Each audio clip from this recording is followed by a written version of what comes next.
சென்னை மாதவரம் மற்றும் மணலி மாத்தூர் பகுதிகளில் அமைந்துள்ள மண்டலம் 3, மண்டலம் 2 ஆகிய பகுதிகளில் 14 கோடி ரூபாய் செலவில் பொதுமக்களுக்கான பொழுதுபோக்கு படகு குழாம் அமைச்சர் KN நேரு அவர்கள் துவங்கி வைத்தார். சென்னை மாதவரம் மண்டலம் 3 உட்பட்ட பகுதியில் அமைந்துள்ள குழாம் சீரமைக்கப்பட்டு அதில் 8 கோடி ரூபாய் செலவில் மக்கள் பொழுதுபோக்கு படகு குழாம் அமைக்கும் பணி நடைபெற்று வந்தது.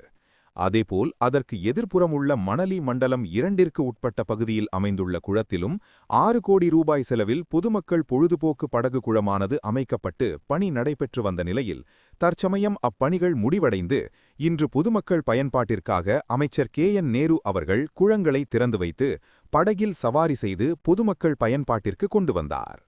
அப்பொழுது அவர் செய்தியாளர்களை சந்தித்த பொழுது இந்த இரு குளங்களும் எப்பொழுதும் நீர்மட்டம் குறையாமல் 20 அடி நீர்மட்டம் கொண்டதாக உள்ளதாகவும் அதனால் மக்கள் பயன்படுத்தும் விதமாக மக்களை கொண்டதாக 14 கோடி ரூபாய் செலவில் இந்த குளமானது சென்னை மாநகராட்சியால் சீரமைக்கப்பட்டு ஒப்படைக்கப்பட்டுள்ளதாகவும் தற்சமயம் படகு சவாரி செய்வதற்கு 800 ரூபாய் முதல் வசூலிக்கப்படும் கட்டணத் தொகையை மேலும் குறைப்பதற்கு முயற்சிக்க வருவதாகவும் கூறினார்.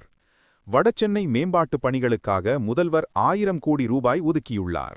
அதன்படி சமூக நலக்கூடங்கள் மற்றும் பல நல்ல திட்ட உதவிகள், பேருந்து நிலையங்கள் அமைக்கப்பட்டு வருவதாகவும் வெகு விரைவில் அவைகள் முடிக்கப்படும் என்றும் அவர் கூறினார். வடசென்னை பகுதிகளில் உள்ள குளங்கள் சுற்றிலும் வேலி அமைக்கப்பட்டு பராமரிப்பு பணிகள் நடைபெறும் பொழுது வேலிகள் அமைக்கப்பட்டு பாதுகாப்பு ஏற்பாடுகள் செய்யப்படும் என்றும் அவர் கூறினார். அதேபோல் தமிழக அரசால் வழங்கப்பட்ட பொங்கல் பரிசான 3000 ரூபாய் 4 நாட்டிற்குள் கொடுத்து முடிக்கப்பட்டு விட்டதாகவும் அவர் கூறினார்.